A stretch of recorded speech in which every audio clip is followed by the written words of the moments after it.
iyo nza kumenya ibi bintu ngiye kubabwira nkiri high school, mba mfite ubumenyi burenze uhagije.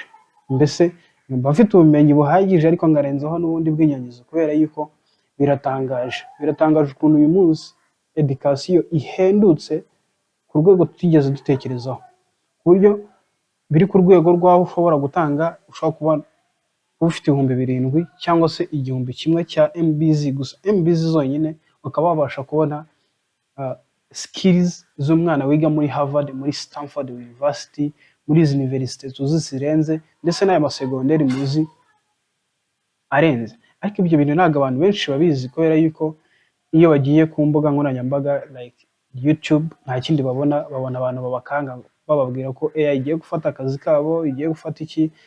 Ariko ntabwo dukwiye kugira ubwoba bw'ibyo bintu, kubera yuko n'amagare ni uko nguko yaje. Amagare akiza bwa mbere, abantu bagize ubwoba bw'uko bagiye kubura akazi, kubera yuko amagare azajya yikorera ibintu byinshi kurusha ibyo bo bikoreraga.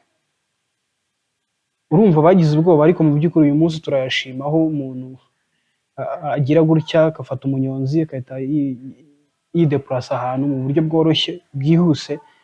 Nta kibazo dufitanye n'amagare. Rero ni AI hari igihe kizagira tukabona nta kibazo iteje, ahubwo ni amahirwe kuri twebwe.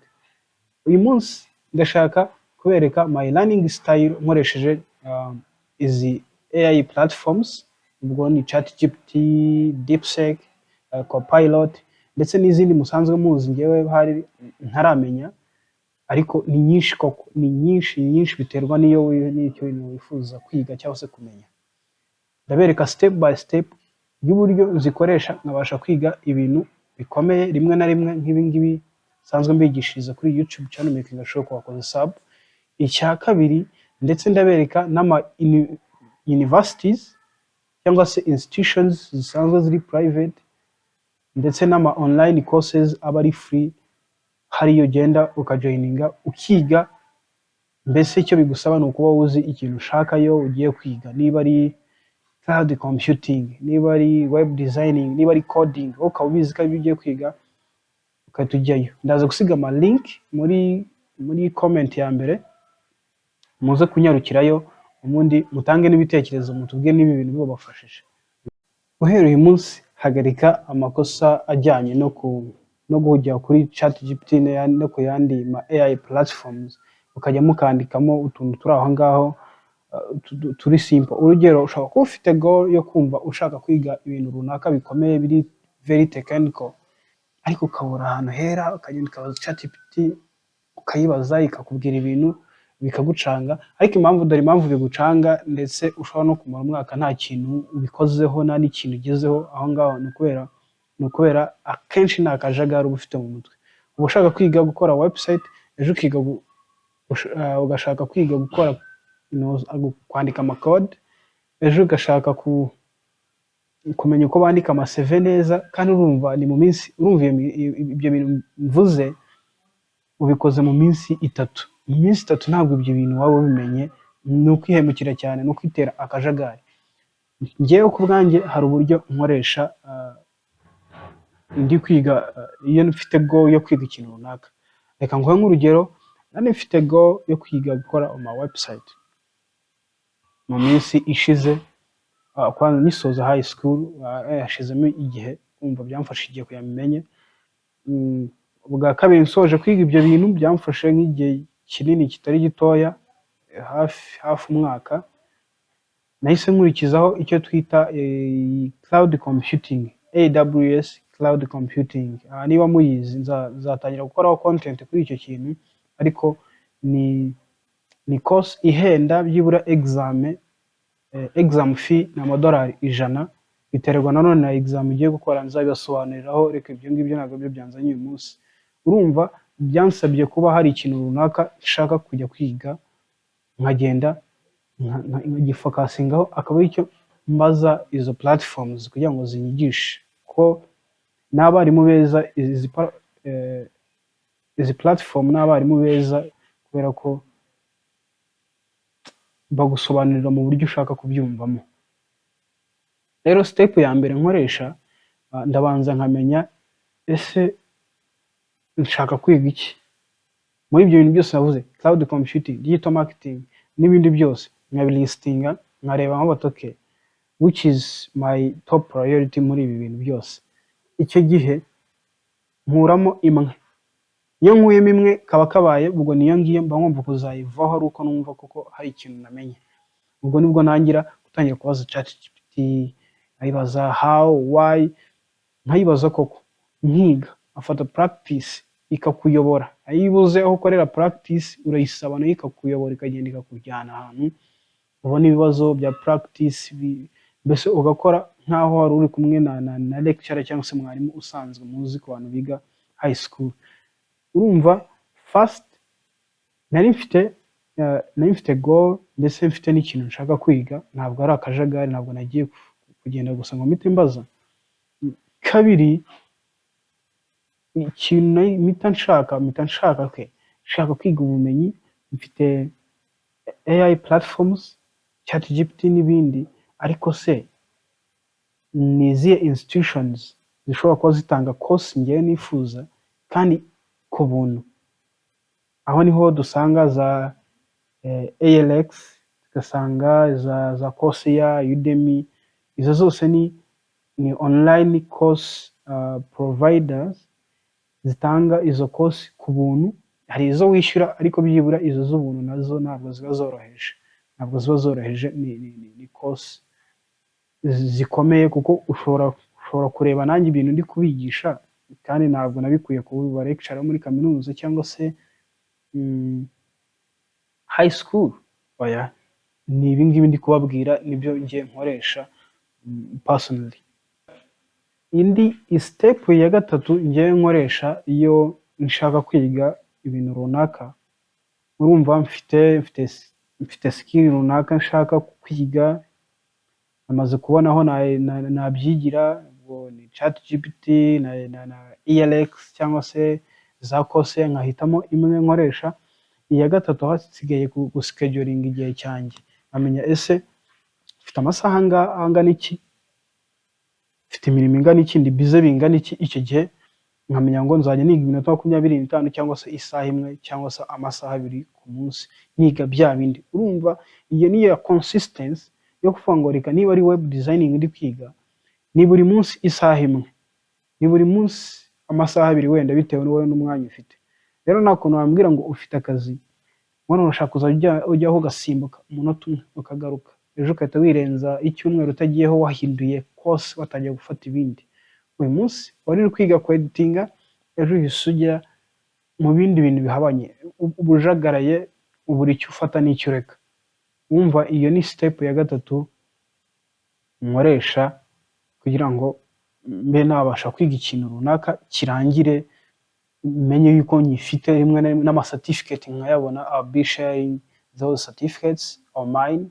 Noneho murazi kumbwira muri comment, mwebwe mufite ama certificate angana iki, mwayabonye gute, mwishyira angana iki. Step ya gatanu cyangwa se tip ya gatanu ngiye nkoresha ni ugushaka icyo nakwita hands on practice and projects.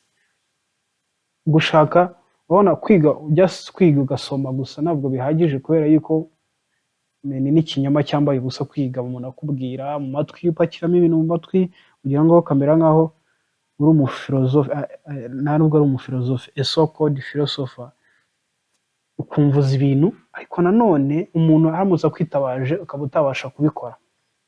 Niyo mpamvu uba ukwiye gushaka ahandi hantu hakorera practice. Urugero, niba ari kwiga web designing, hita mu byo wize, hita ushaka nawe, hita ujya ku ruhande, hita wubaka bya bindi wize. Niba wize gukora icyo twakwita tuvuge database, ku designinga database, hita ugenda uhita uyidesigninga, bigucalenjinge, bikunanira, wongere usubire hahandi wari uri kwigira, urebe ibyo bakubwiye, wongere ubikurikize mpaka ubikoze, kubera practice makes perfect. Niyo mpamvu aka gatipu ka gatanu ni ingenzi cyane. Tipu ya gatandatu ni nuku nkabyita nigeze kubivuga muri intro, ni ibintu byo gukora subscription cyangwa se gusubscribinga ku bintu bizajya biguha amakuru yerekeranye n'ibyo bintu wowe ushaka. Nta kuntu nkanjye ndaza kubereka aho nakoze sub, ni ahantu neza hafite aho hahuriye na tekinoloji na politiki, kuko udakurikiranye politiki nyine ntabwo wapfa kumenya ngo ni biki, kuko iyo ukurikiranye politiki nibwo uhita umenya yuko mu Rwanda hari amafaranga agiye gushyirwa mu bintu bijyanye na tekinoloji, waba uyirimo ugahita umenya yuko nawe ayo mafaranga azakugeraho ibintu nk'ibyo ngibyo.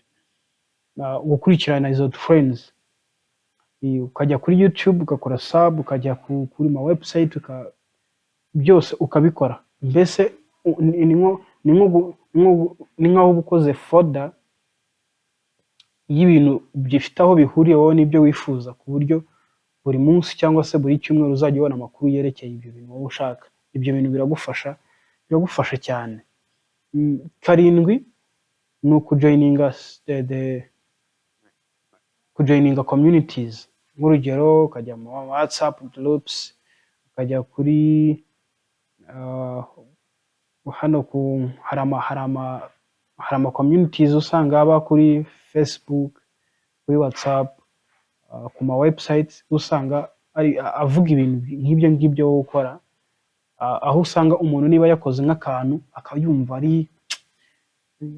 ari proud y'ako kantu, ahita agasharingamo, bityo mugatera comments kuri izo projet, nawe ukaba waba encouraged, ukaba nawe wajyamo ugasharinga ibyawe, bamwe bakanaguchallenge bakakubwira ati oya hano wabikoze nabi. Urumva ibyo bintu birafasha. For me, njyewe ubu ngubu ndimo ndiga